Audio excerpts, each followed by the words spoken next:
نحمده ونصلي ونسلم على رسوله الكريم اعوذ بالله من الشيطان الرجيم بسم الله الرحمن الرحيم الذين ينقضون عهد الله من بعد ميثاقه ويقطعون ما امر الله به ان يوصل ويفسدون في الارض اولئك هم الخاسرون صدق الله العلي العظيم. الذين وہ جو ينقضون توڑتے ہیں عہد اللہ اللہ کے وعدے کو من بعد میثاقہ اس کے پختہ کرنے کے بعد ویقطعون اور کاٹتے ہیں ما امر اللہ بہ ان یوصل اس چیز کو اس رشتے کو جس کو ملانے کا اللہ نے حکم دیا ہے ویفسدون فی الارض فساد مچاتے ہیں زمین میں اولئک هم الخاسرون یہی لوگ ہیں خسارہ اٹھانے والے. پچھلی آیت کریمہ میں جو آخری جملہ تھا وہ یہ تھا کہ وَمَا يُضِلُّ بِهِ إِلَّا الْفَاسِقِينَ کہ اللہ تعالیٰ اس کے ذریعے سے یعنی اس مثال کے ذریعے سے گمراہ نہیں فرماتے سوائے نافرمانوں کے. فاسقین جو ہے یہ فسق سے نکلا ہے اور فاسق کی جمع ہے اور فسق کا معنی ہوتا ہے خروج نکل جانا اور مراد یہ ہے کہ اللہ تعالیٰ کی فرمانبرداری کی حدود سے نکل جانا. تو اللہ تعالیٰ کی فرمانبرداری کی حدود سے نکل جانے کی دو صورتیں ہیں. ایک صورت یہ ہے کہ عقائد کے شعبے کے اندر عقیدے کے درجے میں انسان اللہ تعالیٰ کی فرمانبرداری سے نکل جائے ایسے شخص کو کافر کہا جاتا ہے. اور دوسری صورت یہ ہے کہ عمل کے دائرے کے اندر اللہ تعالیٰ کی فرمانبرداری سے آدمی باہر نکل جائے جیسے کسی گناہ کا ارتکاب کر لے ایسے شخص کو عملی فاسق کہا جاتا ہے گناہگار کہا جاتا ہے. تو یہاں پر مفسرین نے لکھا کہ کافر مراد ہے. اور یہ جو اگلی آیت کریمہ ہے اس اگلی آیت کریمہ کے اندر جو 3 خامیاں بیان کی گئی ہیں تو یہ خامیاں بعض مفسرین کی رائے یہ ہے کہ یہ یہود کے اندر یہ خامیاں پائی جاتی تھیں اور ان خامیوں کو اللہ تعالیٰ نے ذکر فرمایا ہے. لیکن چونکہ قرآن مجید سارے انسانوں کے لیے ہدایت کا باعث ہے اور سارے زمانے کے لیے اس کے اندر رہنمائی ہے اس لیے قرآن مجید کے اندر اکثر و بیشتر ایسے مقامات پر کسی خاص طبقے کا یا کسی خاص قوم کا یا کسی خاص فرد کا نام نہیں لیا جاتا بلکہ جنرل انداز کے اندر عمومی انداز کے اندر بات بیان کی جاتی ہے جس کا مقصد یہ ہوتا ہے کہ جتنے بھی لوگ ہیں جن کے اندر اس طرح کی خامیاں پائی جاتی ہوں ان کو اپنی اصلاح کر لینی چاہیے. تو لہٰذا یہاں پر فاسق کا جو لفظ ہے اس سے بھی اشارہ اس بات کی طرف ملتا ہے کہ اللہ تعالیٰ نے کافر نہیں فرمایا بلکہ فاسق فرمایا ہے. گو کہ فاسق سے مراد کافر بھی ہو سکتا ہے اور گناہگار مسلمان بھی ہو سکتا ہے لیکن یہاں پر اللہ تعالیٰ نے فاسق کا لفظ ارشاد فرما کر گویا کہ اس بات کی طرف اشارہ فرما دیا کہ مسلمانوں کو بھی اپنے طرز عمل کی پر غور فکر کرنا چاہیے کہیں ایسا نہ ہو کہ یہ والی خامیاں ان کے اندر پائی جاتی ہوں جو کافروں والی خامیاں ہیں اور ان خامیوں کی وجہ سے وہ ہو کہ کافر نہ ہو لیکن گنہگار ضرور ہوں گے. ان میں سے پہلی خامی اللہ تعالیٰ نے یہ فرمائی کہ الذین ینقضون عہد اللہ من بعد میثاقہ کہ یہ وہ لوگ ہیں کہ جو اللہ کے ساتھ کیے ہوئے وعدے کو اس کے پختہ کرنے کے بعد توڑ دیتے ہیں. اللہ تعالیٰ سے کون سا وعدہ کیا ہے انسانوں نے اس کے بارے میں مفسرین نے لکھا ہے کہ اس سے وہ عالم ارواح کے اندر کیا جانے والا عہد ہے جس کو عہد الست کہا جاتا ہے اور جس کا ذکر آگے 9ویں پارے کے اندر سورہ اعراف میں اللہ تعالیٰ نے فرمایا ہے. فرمایا کہ وَإِذْ أَخَذَ رَبُّكَ مِنْ بَنِي آدَمَ مِنْ ظُهُورِهِمْ ذُرِّيَّتَهُمْ وَأَشْهَدَهُمْ عَلَىٰ أَنفُسِهِمْ أَلَسْتُ بِرَبِّكُمْ قَالُوا بَلَىٰ. تو یہ 9ویں پارے کے اندر سورہ اعراف کی آیت ہے جس میں اللہ تعالیٰ نے فرمایا کہ وہ وقت یاد کرو کہ جب تمہارے رب نے بنی آدم کو ان کی پشتوں سے نکالا ان کی اولادوں کو. تو یہ واقعہ یہ ہوا کہ اللہ تعالیٰ نے انسانوں کی پیدائش سے پہلے حضرت آدم علیہ السلام کی جسم سے روحوں کو نکالا جو آگے چل کر حضرت آدم علیہ السلام کی اولاد میں سے پیدا ہونے والے تھے اور انسانوں کو عالم ارواح کے اندر یہ سارے روحوں کو اکٹھا کیا سارے انسانوں کی روحوں کو اور ان سے خطاب فرمایا اور یہ فرمایا سے کہ الست بربکم کہ کیا میں تمہارا رب نہیں ہوں. قالوا بلا تو سب نے کہا کہ جی ہاں آپ ہمارے رب ہیں. تو اس وقت سارے انسانوں کی روحوں نے عالم ارواح کے اندر اللہ تعالیٰ کی ربوبیت کا اقرار کیا اور یہ عہد الست کہلاتا ہے کہ عالم ارواح کے اندر لوگوں نے اس بات کا اقرار کیا. جب اقرار کر لیا تو پھر دنیا کے اندر آنے کے بعد اللہ تعالیٰ نے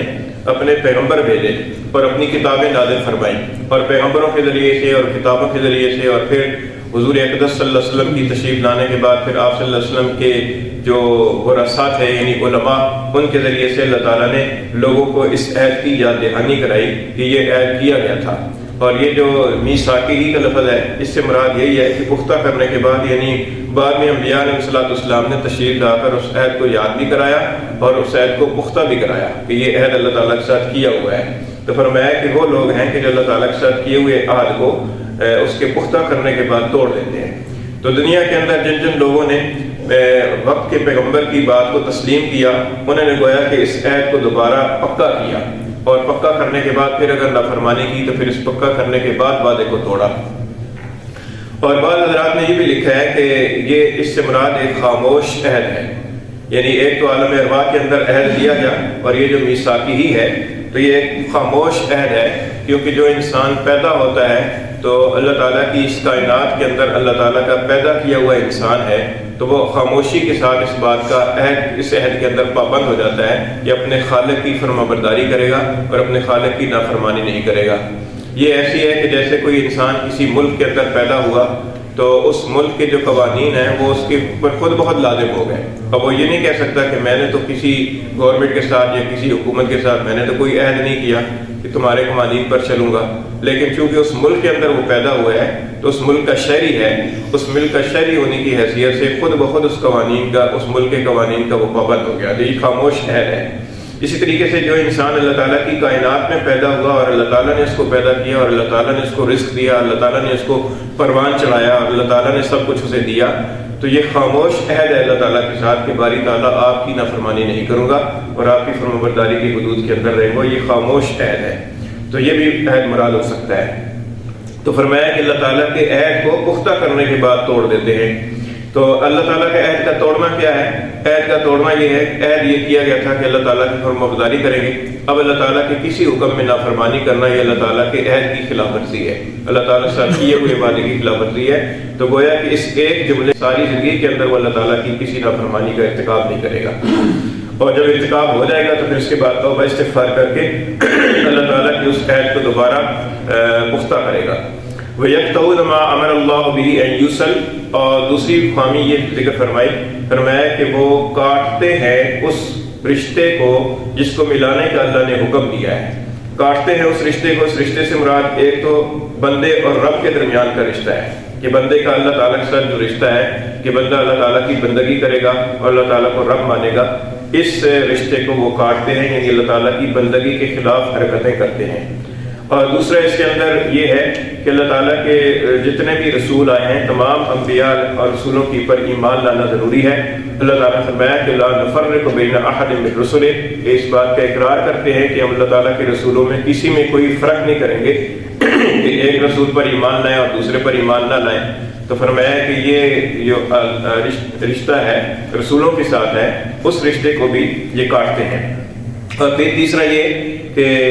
رشتہ داروں کے ساتھ جو انسان کے رشتے ہیں، مثلا والدین کے ساتھ اور اپنے بہن بھائیوں کے ساتھ اور اپنے چچا ماموں اور خالہ پھوپھی کے ساتھ اور اپنے دیگر رشتہ داروں کے ساتھ جو رشتے بنتے ہیں، ان رشتوں کو کاٹتے ہیں، یعنی ان رشتوں کے حقوق ادا نہیں کرتے، یہ گویا کہ قطع بھی کرتے ہیں، جس کی قرآن اور حدیث کے اندر جا بجا تاکید آئی ہے۔ اور ایک اس کے اندر یہ بھی داخل ہے کہ عام اہل اسلام کے جو حقوق ہیں وہ حقوق ادا نہیں کرتے، اور ایک اس کے اندر یہ بھی داخل ہے کہ عام انسانوں کے جو حقوق ہیں جس کے اندر مسلمان ہونا بھی ضروری نہیں ہے، تو انسانوں کے حقوق بھی ادا نہیں کرتے۔ چنانچہ حدیث شریف سے معلوم ہوتا ہے کہ اگر کسی کا پڑوسی غیر مسلم ہو، اس کا بھی پڑوسی ہونے کی حیثیت سے جو اس کا حق ہے اس کا حق ادا کیا جائے۔ تو یہ فرمایا کہ اس کے اندر جو اللہ تعالیٰ نے جس چیز کو ملانے کا حکم دیا ہے اس کو وہ کاٹتے ہیں، یعنی قطع رحمی کا اور رشتہ داروں کے حقوق ادا نہ کرنے کا ارتکاب کرتے ہیں۔ اور تیسری خامی یہ ذکر فرمایا کہ یفسدون فی الارض، وہ زمین میں بگاڑ پیدا کرتے ہیں۔ یہ فساد فی الارض یہ ہے کہ انسان دوسروں کے حقوق ضائع کرے، جیسے کسی کو قتل کر دیا، کسی پر ڈاکہ ڈالا، کسی کا مال لوٹا، کسی کی بے آبروئی کر لی، اور اسی طریقے سے دوسرے حقوق جو اس کے لازم ہوتے ہیں وہ حقوق ادا نہ کیے جائیں۔ تو جہاں پر حق ادا نہیں کیا جاتا تو وہاں پر معاشرے کے اندر بگاڑ پھیلتا ہے۔ تو یہ گویا کہ یہ جو پہلی خامی ہے اس کا ذکر یہ ہے، اس کا تعلق یہ ہے کہ اللہ تعالیٰ کے حقوق صحیح طریقے سے ادا کیے جائیں، اور دوسرا جو جملہ ہے اس کے اندر یہ ہے کہ بندوں کے حقوق صحیح طریقے سے ادا کیے جائیں، اور تیسرا جو جملہ ہے اس کے اندر اس بات کی طرف رہنمائی ہے کہ معاشرے کے اندر بگاڑ پیدا نہ کیا جائے، معاشرے اور سوسائٹی کو بھی سنوارنے کی کوشش کی جائے، ایسا نہ ہو کہ ہمارے کسی عمل کی وجہ سے معاشرے اور سوسائٹی کے اندر بگاڑ پیدا ہو۔ اللہ تعالیٰ کا ارشاد ہے کہ ظاہر الفساد فی البر والبحر بما کسبت ایدی الناس، کہ خشکی اور تری کے اندر جہاں جہاں بھی فساد ہوا ہے تو لوگوں کی کرتوتوں کی وجہ سے ہوا ہے۔ تو دین اسلام چونکہ ایک مکمل ضابطہ حیات ہے، تو کسی شعبے کے اندر بھی اس کی تعلیمات سے انحراف کا دوسرا مطلب ہے فساد فی الارض، تو لہذا فساد زمین کے اندر یہ مچاتے ہیں۔ یہ تیسری خامی ذکر فرمائی۔ پھر یہ فرمایا کہ اولئک هم الخاسرون، کہ یہی لوگ ہیں نقصان اٹھانے والے۔ دنیا کے اندر تو یہ نقصان اٹھایا کہ دنیا کے اندر انہیں چین اور راحت نصیب نہیں ہوگی اللہ تعالیٰ کی نافرمانی کرنے کی وجہ سے، اور آخرت کے اندر یہ عذاب کے اندر مبتلا ہوں گے۔ تو فرمایا کہ الذین ینقضون عہد اللہ، یہ وہ لوگ ہیں کہ جو توڑتے ہیں اللہ کے وعدے کو من بعد میثاقہ، اس کے پختہ کرنے کے بعد، وَيَقْطَعُونَ مَا أَمَرَ اللَّهُ بِهِ أَن يُوصَلَ، اور جس رشتے کو اللہ تعالیٰ نے ملانے کا حکم دیا ہے اس کو کاٹتے ہیں، وَيُفْسِدُونَ فِي الْأَرْضِ، اور زمین میں بگاڑ اور فساد مچاتے ہیں، أُولَٰئِکَ هُمُ الْخَاسِرُونَ، یہی لوگ ہیں خسارہ پانے والے۔